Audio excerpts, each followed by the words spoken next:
Hiya, welcome to the Izzy show. The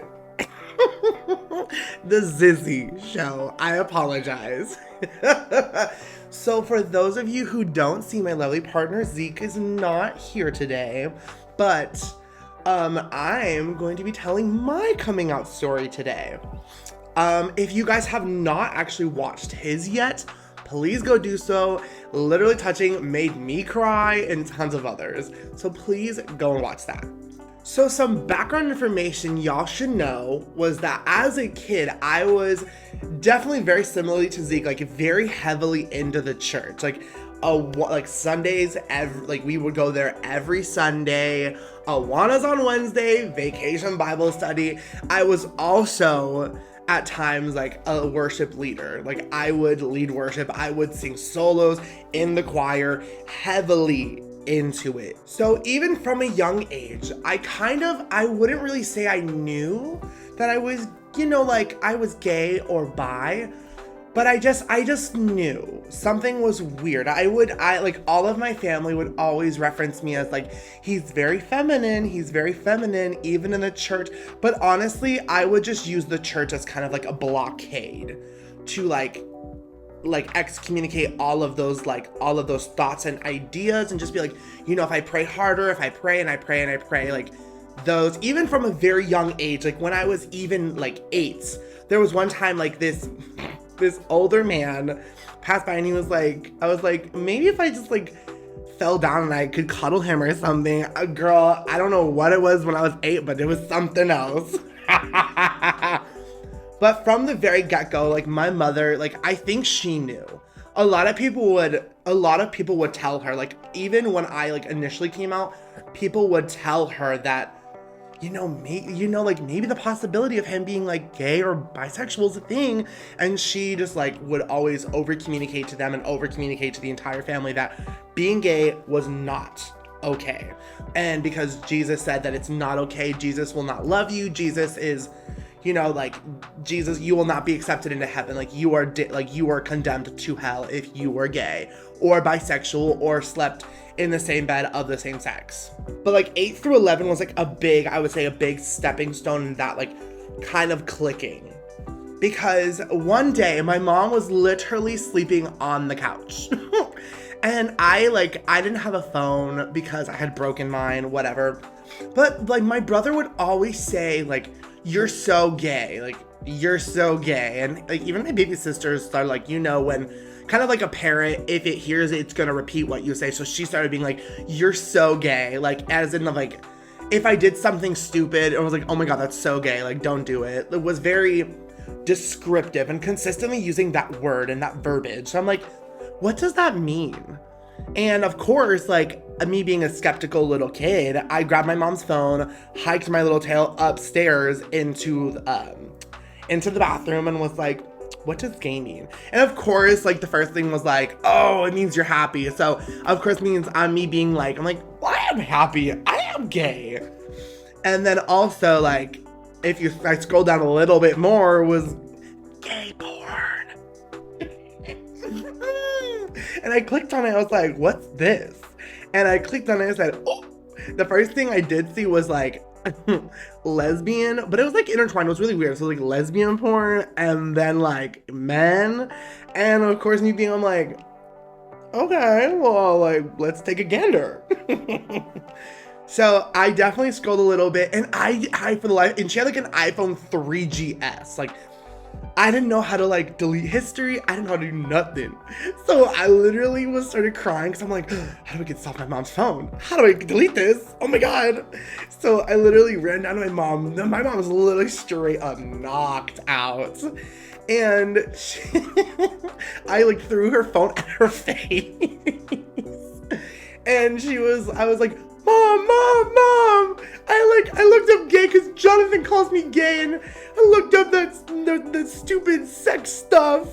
And Mom was like, She's like, it's whatever. And I'm like, so you're not mad? And she's like, she's like, no, I'm not mad. And you know that being gay is a sin. And of course, she had to she had to get that last word in before anything. You know what I'm saying? She literally woke up from a nap and was like, oh, you know, being gay is a sin, right? Yup. Literally, homegirl. Like, those phrases were so implemented into her brain.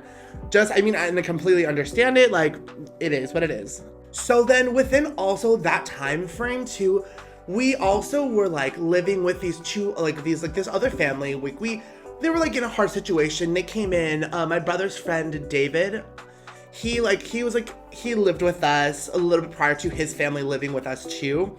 But we were just helping them out.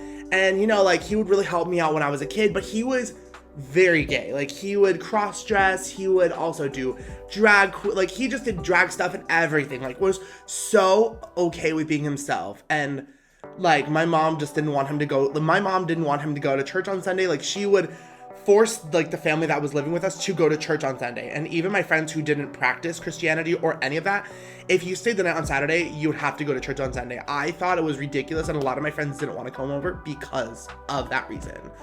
She was like, her and my dad were definitely like hardcore Christians. Like, they were like, if you said anything about like being gay or like the thought of being friends with a gay, like, it almost like distasted their mouth. Just was not it. But you know, like, what can you do? But when he was living with us at the time, he would like watch RuPaul's Drag Race. And me being a kid, I didn't exactly know what drag race meant. I thought it was like literally like drag racing, as in like race cars. I don't know. I was just like, at that point, like, very neglected as a child, because my brother was very into drugs. My sister was a baby, so of course, like, you know, the middle child is very much so like middle child syndrome, black sheep vibe. I just was never paid attention to. So of course, like, leave me to my own demise at that point. Very touchy subject, actually.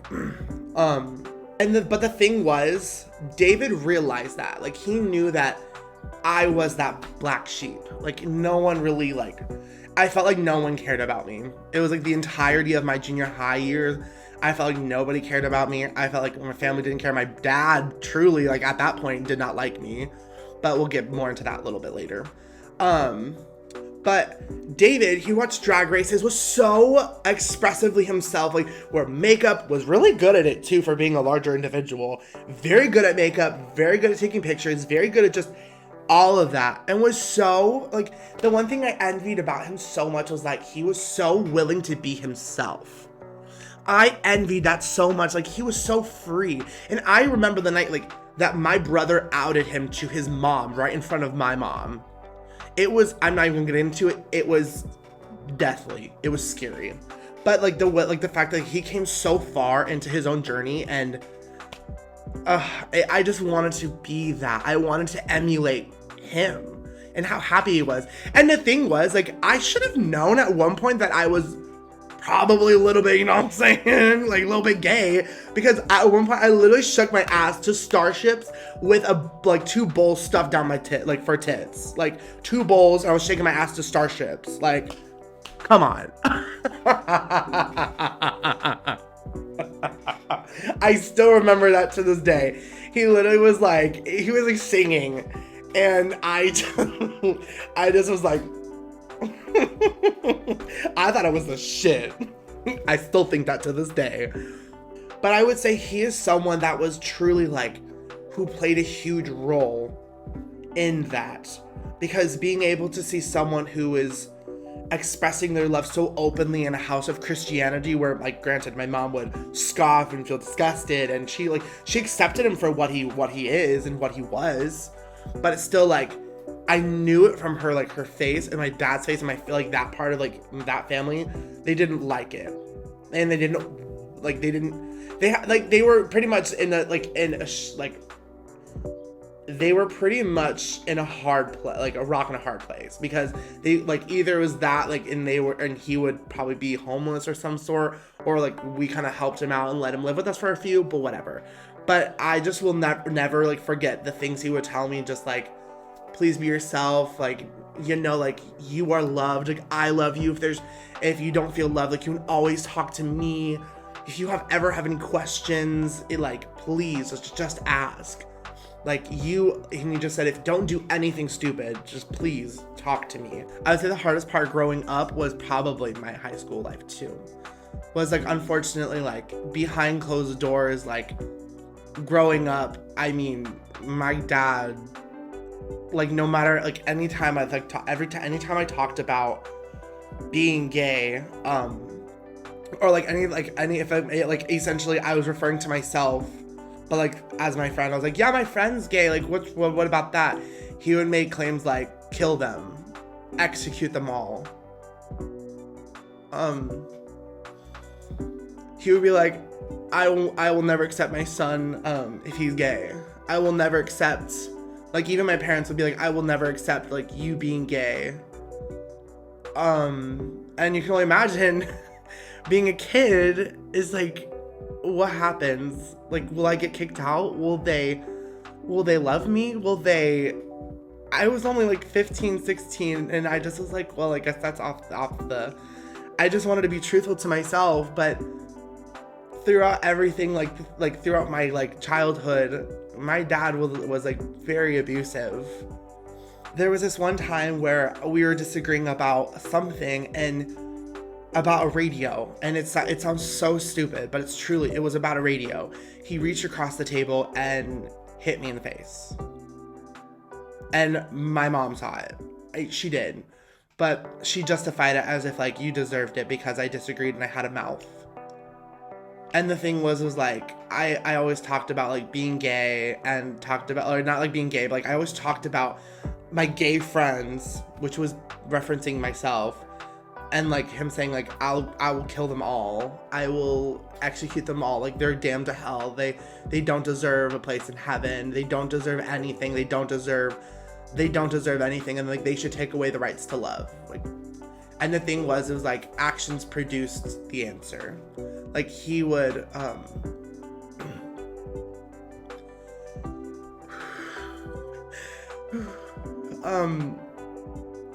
he reached across and closed hand hit me in my jaw.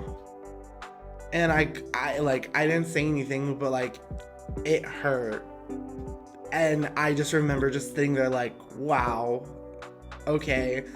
And then there was this one time where he brought me, like, when I was a little bit younger, he brought me outside, and he like poked me so hard in my sternum that every poke was a black mark, was a bruise. And then he grabbed my mandible, my jaw, so hard that it bruised right here.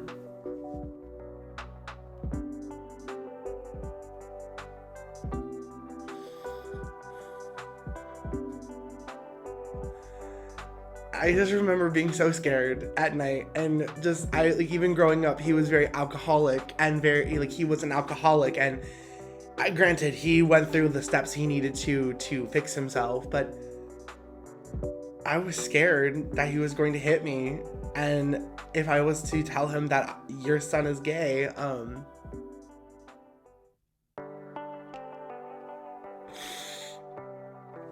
that I was going to get hit too.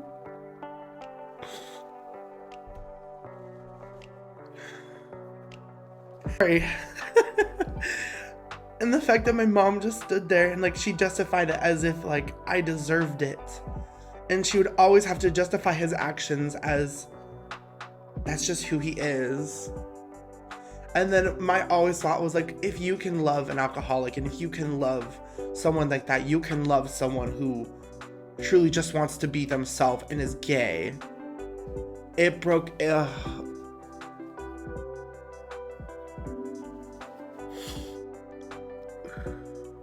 sorry.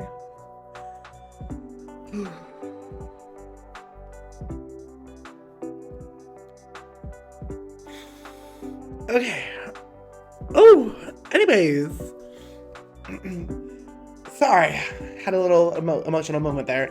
From like high school, I was doing a lot, like, I refused to admit any of those feelings, and I was doing a lot more church work. Like, I was doing one-on-ones with my pastor, like dissecting the Bible. Like, girl, I was head over heels for Jesus. And I was doing way more singing, and like I was also doing way more singing in the church.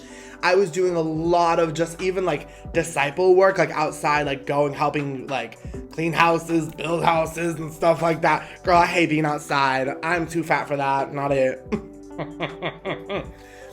But I was doing a lot more like Christian work to make up for those thoughts. And it was just like, no matter no matter how much amount I did, it was like as if those feelings were heavy. And a lot of people, like a lot of my friends in high school would always ask like, do you watch porn? And honestly, like I never really like watched porn because I was so scared, because also my mom would also like like my mom never gave anyone space. Like I love her to the day. I love her to this day. I do. But it's like she never gave anyone her space. Like she had to be in everyone's business. Like she had to dabble in everything.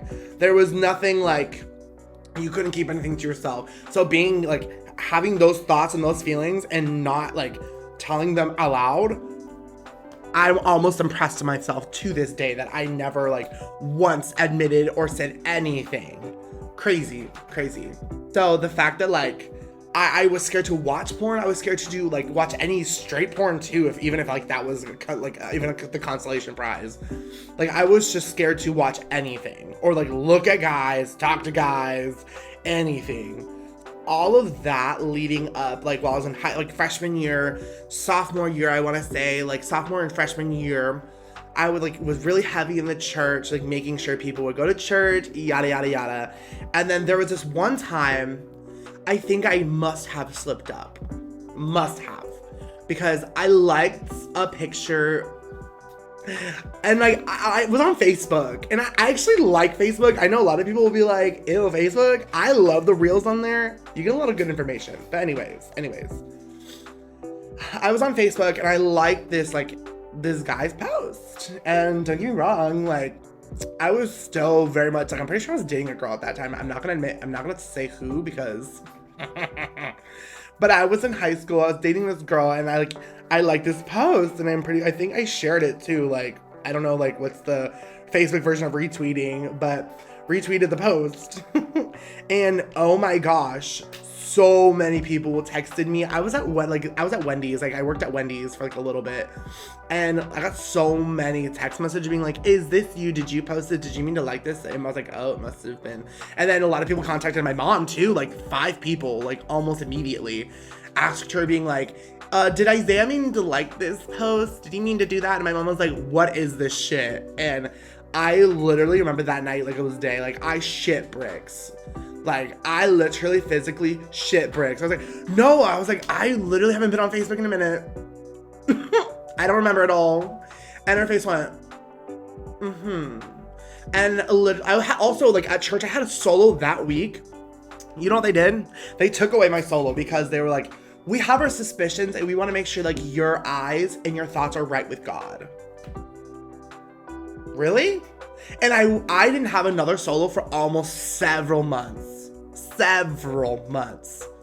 It was ridiculous. Like they said, we need to make sure your eyes and your thoughts and your head is right with God before like we know like we can put you in front of all the like the congregation. I said, that broke me. I said, the fact that you're willing to rip a carpet out from under me because of a post that like essentially I did, but like, you know what I mean? It's an image, and it's still such an image, and it broke me. I was like, wow, I can't share my gift with everyone because of like a like. And it wasn't even, I don't even remember. It was literally just like a guy with like a Vogue or something. You know what I mean? Sportswear or something like that. But heaven forbid.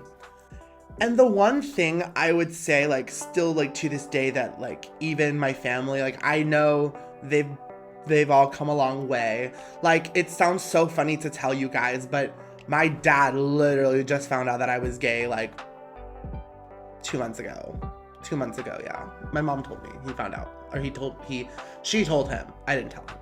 Thankfully though. But yeah, he just found out that I was gay, and I'm 24. So if that doesn't tell you how unsafe I felt. And I came out when I was like 18, 19, one of the two. So that doesn't tell you how unsafe I felt and how scared I was, and I still am. Sorry, I'm choking up. I'm still scared of like those thoughts and like those feelings. I couldn't. I could not face him, no matter how hard I wanted to. A lot of people, like my family, like my family, when I initially it's really odd when I tell you guys, like, but initially when like everyone was finding out that I was gay, like everyone's like, you need to tell your dad. How is your dad gonna find out? How is your dad? Like they all knew like he was who he was, and they were all scared for me. And if that doesn't tell you how scary that is, no one deserves to feel that way. No one deserves to feel scared to be themselves. No one should be scared to feel loved and to love someone. Anyways. So, high school was definitely one of my rough patches in life. It was hard. And there's a lot more to it, the more stories, but I'm just not going to divulge into that. But I think my most defining year was my senior year. So I had developed these feelings for my best friend Brian, like throughout high school. And the thing was, I felt like I knew that I had liked him, but I didn't know, because it was like my first, like I think like my first crush. That wasn't just like in sense out of lust. It wasn't like, oh, he's attractive. Like it was more emotionally based. Like I was like, oh, he's so fun, he's so like nice, someone who's actually nice to me, who cares about me. Like my he was like my best friend. Like he would go above and beyond for me, and still does to this day. Like he is my best friend. Like he would be there, he listen to all of my problems. Like he would be the one to take action more faster than I would on my own issues, which was insane. So to find someone and find a friend that was like that, it was just breathtaking. And I was just, you can only imagine someone who was like that in awe. And I was like, okay. So of course, like I wanted to just be like as close to him like at all times. Like I just want to be his best friend. Like I just wanted to hang out with him all the time. And it wasn't, honestly, like a lot of the time it was not out of like because it was a crush. Like it was just because like he was my best friend, but I didn't know what it was. It just was like teeter totter. I didn't know. Some days it was like better than others, some days it was worse. But like, and like how I knew was because he would like have girlfriends and talk to girls and stuff like that. But girl, I get jealous. And to be honest, like I would never pinpoint myself as like a jealous type. Never. At that point, at least. At that point, I would never pinpoint myself as like a jealous type. So when you'd be talking to these girls, I'm like, yeah, they're not for you. And to be honest, like, and like I truly felt that way. But like some days were like, yeah, no, they're not for you. I am though. I'm better. I can do what she can do. Easy. And at that point, I didn't even know what I knew. I didn't even know what to do or how to work a dick or something like that. I didn't know nothing. I'm like, I can probably do that better than her. It was just so funny. I would just look at him being like, she's not for you. Brian had invited me to this thing called Tiger Town. I'm just pretty much in a synopsis. It's this like weekend getaway to really like brighten your eyes about life, like the privilege you have, who you are, what goes on truly in the real world. And it just brightened my eyes. And specifically, I remember this identity walk, right? So what would happen was like they would be like, walk up if you identify as transgender, or walk up if you identify as rich, poor, gay, straight, stuff like that. And it's just like all the people that you'd see walking up like in minimal numbers, where you're just like, wow, like I would never identify as like that. It truly put a perspective on a lot of things. And then a lot of times at night you would break off into these little circles and just talk about like things. And that was the first time I ever talked about my dad like hitting me and everything like that. But one of the counselors were like, it was really funny because one of the counselors was like, oh, we probably should call CPS. I'm like, no. I was like, no, I'm fine. They're like, is there any marks on you? I'm like, no, not right now, I don't think. It sounds so bad. But she was like, are you sure? I'm like, no, we're good. I'm good, I promise. I was like, I just didn't want that extra load on it. It just was too much. But I should have like said something or at least done something at that point, because that was there could have been something done. But you live and you learn. But I remember the one time, like at the identity walk, they said, like, come forward if you identify as gay. That was the biggest phrase the entire weekend that stuck in my head. Was like, do I feel, I don't know. Maybe not. No. I was like, I'm a Christian. I can't do that. God wouldn't appreciate that. God wouldn't love me if I did that. Or he would, and even if I identified as bisexual to be safer than sorry, I'm like, no, people would still think I'm gay. And just like, and at that point I also had like a very high-pitched voice no matter what. Like a lot of people already had their suspicions because of my high-pitched voice, and I had flamboyant tendencies. So it just was like, I don't know, there were so many things going through my head at that moment. I'm like, no, I'm just gonna sit down. And then of course when they said, do you identify as straight, I walked up. And at that moment I felt like I almost cheated myself out of being honest. I felt cheated, and I felt alone in my own head. And it was rough, like even growing up in high school, because at that point David wasn't living with us. There was no one to protect me. There was no one to like hear my voice or my thoughts. It was just rough. It was hard.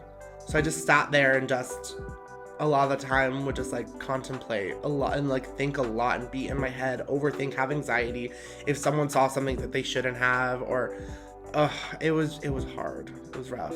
But I remember that camp entirety because it just really helped me figure out who I was. And like to process those thoughts, and those thoughts are normal.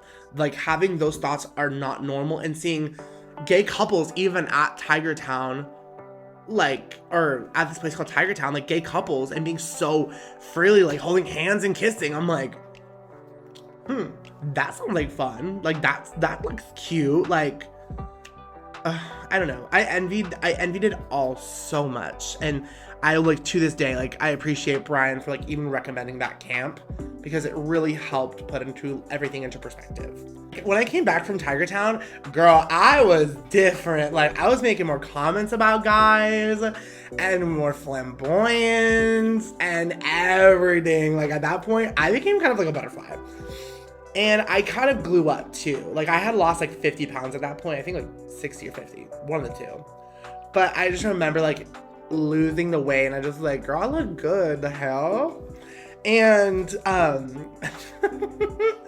remember I remember one time this one guy had a fat badonkey, and I was like, god damn, I want to ride that. And my friends were like, the fuck? And I just sat there, I was like, oh my god, bro, I'm just kidding, dude. But do you see that ass? Like, bro, that's fat. No. And then of course all of them were like straight heteros. You know how they be. They're always like, yeah, bro, that's it. He's a fat ass. Like, you know what I mean? Like, oh yeah, bro, he's a fat ass. And like, I kind of always banked off of that. Like, all the like straight guys would be like they always compliment each other. You know what I mean? Like, I think it's like, I'm like, yeah, he's a fat ass. So I would make so many comments like that, and I would just catch myself. I'm like, Isaiah, you need to think before you speak, because at that point I was like, you know what? Fuck this whole church bullshit. Fuck this whole everything. I'm like, fuck this, fuck that, fuck it. So I just started becoming like who I was truly meant to be, just without saying I'm gay. And I still at this point had not come out to anyone. Like I still kept that shit deep. But I just wanted to be a little bit more flamboyant and like truly aspire and become who I'm meant to be at that point. And at this point, like high school was ending, Brian was leaving to Texas, and like I would say like this was the solidifying point. It was like I knew I liked guys. I just remember like when he left, like he was like between me and my other friend, I'm not gonna mention their name, but me and my other friend, Brian was like, well, whoever gets the first plane ticket will be able to like go home to like drive me home to Texas and then fly back. Girl, that same day when he mentioned that, I bought that plane ticket. I literally told my mom I'm using all of my savings and everything to get on that plane to say goodbye. And I just remember the entire road trip, I'm just like, I love it. And at night I would cry. Like I literally would bawl because I'm like, he's my best friend and I'm gonna lose him. But I also kind of like him. So the last day, I remember like going home and I like at that point I was like I felt like I was cheating myself. Like I was so sad. I was crying for no reason. You know, like of course like you're saying goodbye to your best friend after like 4 years of high school, but it's like it was so much more than that. I feel it was just like bye, like I don't know, I felt like I was losing a part of myself. And I just like, that was like my first like true real crush and shit. And it made me, I don't know. I like, that was the moment I was like, oh my God, like, I actually am like, I know I like guys. I knew I liked guys, but like, this was like the cutting of the cake. I'm like, yes, you do. Shit. So then college. This is where things get actually pretty zesty. So college, freshman year, I was on Tinder. I never really did any of those apps ever. I never really believed in them and I never really liked them, but I did Tinder so I could find myself a girlfriend. But I put the setting to like boys and girls. So whenever I see a boy casually, I'm like, whoop, whoop. And I never and I only was like on the app very vaguely, and don't even get me started on Grindr. Literally the one time I was on Grindr, I got scared because it tells you how far. I don't know. I've only been on it literally like twice. So the first time I literally was on it, what was it? This one guy was literally like, he's like, you're literally like 1.3 miles away. Girl, I thought he could see my exact location. He was like, I'm coming over. I thought he could see it. So I deleted that shit immediately. I said, fuck that shit. No.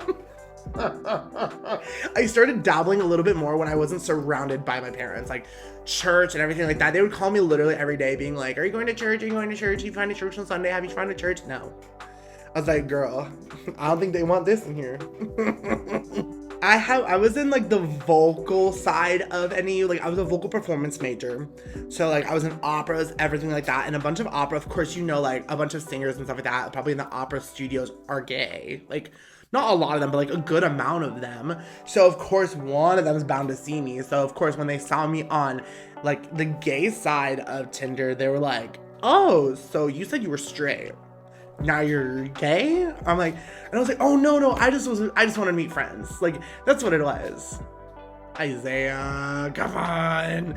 That was like the one moment I could have been like safe to be myself, but I was so scared still. Like I'm like, no, Jesus wouldn't appreciate this. I would still periodically pray at that time, being like, okay, is this like who I'm meant to be? And it was like slowly kind of like coming out of my shell of being like, is this who I'm supposed to be?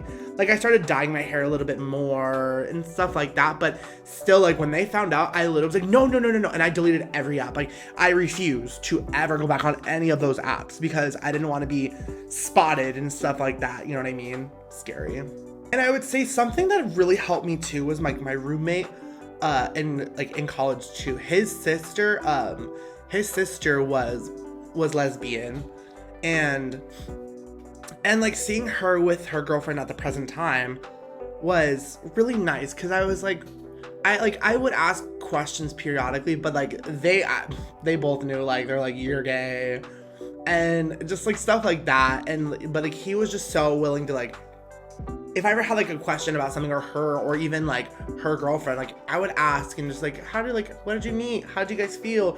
When did you guys know? Like just stuff like that, like, you know, like, and I think that they already knew I was gay. I mean, to be fair, I had like a comb over haircut, girl.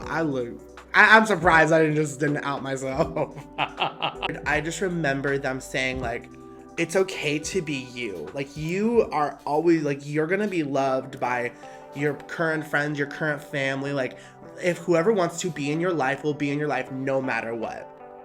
Like, either way, you need to be you at the end of the day. Like, you need to love who you want to love, and just like instilling that thought into my mind and consistently. And I just would I still would pray, and like periodically when I would go back down from Arizona back down to Phoenix, because that's where I lived, back home, like initially I would still go to church and pray, and I would cry being like, is this who I'm supposed to be? Because like, of course, like my mom and dad would still be like, you're not a fudge packer, you're not making this like side comments that still like would hurt, because it's like, I still don't know who I identify as. I don't know who I am. So, and like I felt like I knew who I needed to be, but I wasn't going to become myself at that given moment. Like, so I had dated a boy at the end of my freshman year, but I really I dated, but I didn't date. We would text a lot. I slept over at his house once, nothing happened. And at that point I was just like, oh my God, I'm sinning so hard. I have to repent. I have to go to church more. I have to I have to do something to fix what I've done. So I literally didn't talk to any guy, even guy friend I was scared to talk to, because I was like, maybe I'll develop those feelings again. So I mean, I talked to Brian, of course, like my best friend, but other than that, still, no, I was scared. And then maybe fast forward a little bit, I dated this girl named Christy. She was gorgeous. There's no reason she was in the church. She's still my good friend today too.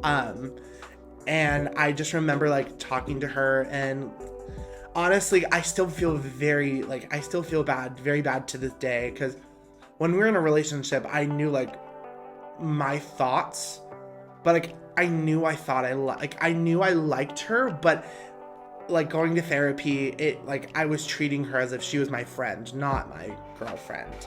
And I honestly I felt really bad, and I still to this day am I never wanted to lead anyone on and hurt anyone's feelings, but I just knew who I was at heart, and it was not fair to. And at this point, I knew, I wasn't just bisexual. I knew I was gay. I knew. Because I went to therapy, and my therapist kind of looked at me at this point being she was you don't, do you ever just think that maybe, she was the way you talk about girls just sounds like you want to be their friend. And she's you want to, hype them up. You want to smack their ass, but, in such a platonic way. She was you almost talk about girls as if it's disgusting. I was no, I love girls. And she was no. She's I don't know who you're lying to, but you don't have to lie to me. And I literally looked at her, I was ouch. And then she literally looked at me. She was do you ever open the possibility, she was you ever have the thought of possibility, possibly being gay? And I just was my mouth dropped. Was no, I'm in the church. I'm a Christian. And she was just well, I mean, the way you're talking, everything. And I just started bawling. I just remember crying, because I just was I don't know, am I? I was and I just had such an identity crisis. College had ended at this point, and then also what was really cool is in the middle of the college, early that December, I auditioned for The Voice. I got a call back, so I ended up in Texas, and then the whole shebang. But then at the end of that trip, I literally sat down. It was 2 a.m. Me and Brian were sitting down, and we were in his living room, and I literally looked at him, and I just was Brian, I like you, and I think I'm gay. And it just was a big bomb. It literally was just both bombs at once. I never really I would say I never really got to, I don't know. I told him those 2 things, and he, of course, he did, he was very comforting and very accepting of all of those things. But I mean, granted, he's straight and you can't change that, but it was just he was very nice, very accepting, and just was I'm still your best friend, I love you, and I'm gonna accept you, and I love you for who you are and who you become. And he was even down the road, if you decide that whatever, I still love you. And that was the reaction I think I really needed at that moment. I just remember after I said that, I was oh no, the cat's open now, the bag's open. And a part of me felt I lost my best friend, but I know I didn't. And I know even to this day, like, we are still best friends. And then that same, like, that flight home, like, I got home at like 6 o'clock in the morning. My friend Cynthia picked me up. She was like, "Are you okay?" I literally looked like I look a cat that like just went through a rainstorm. I was depressed. I was felt like I just betrayed the church. I felt like I wasn't who myself, and I just was still like, who am I? And at this point, like, I had told my baby sister, Hannah. I had told my baby sister Hannah, like, I'm probably gonna tell like Brian that I like him, and she's like, "You like him?"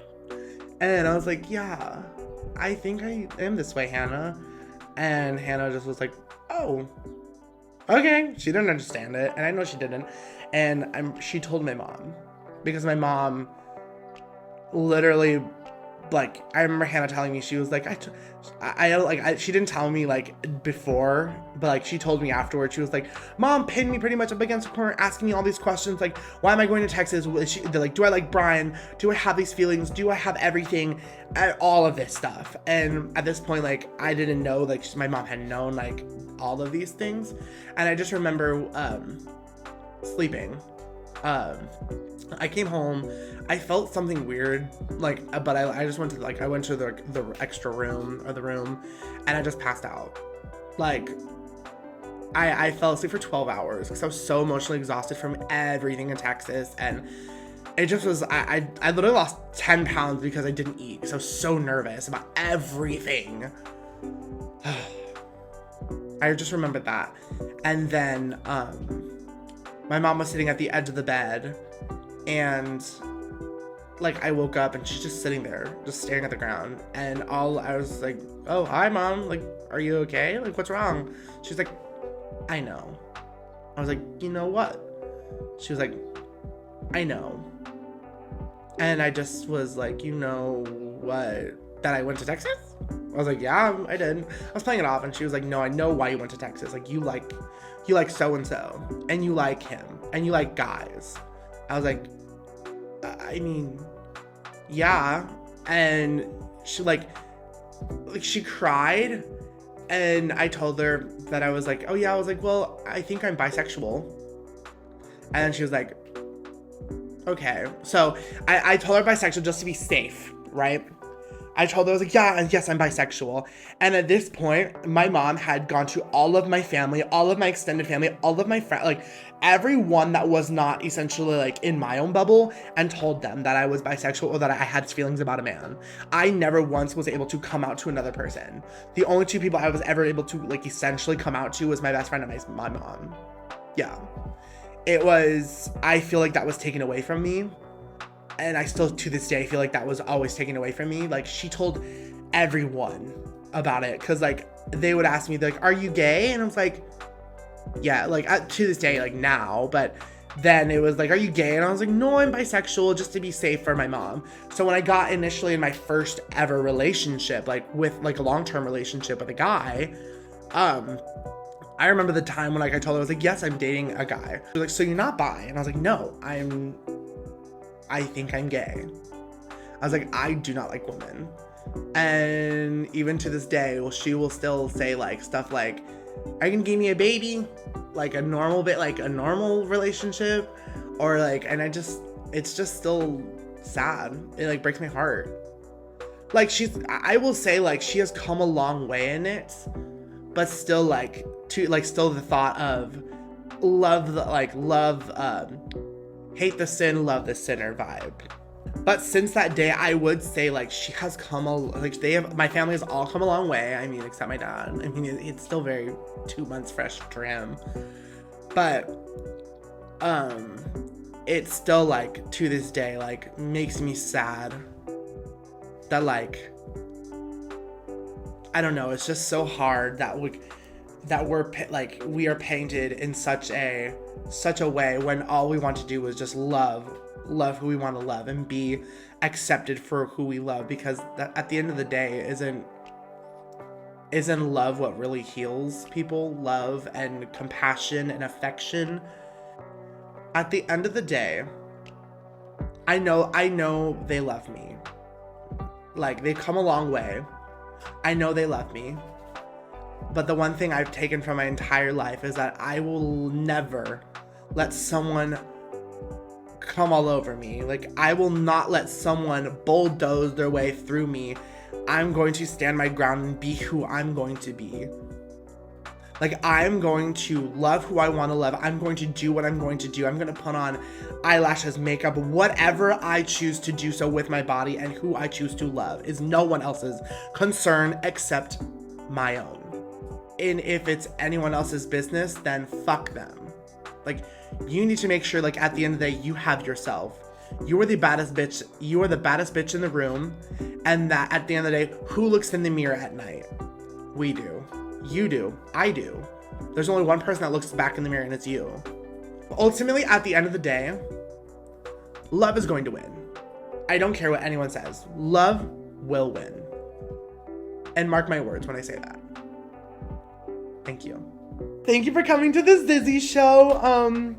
I hope you guys have an amazing day, and remember, love is gonna win, baby! Bye!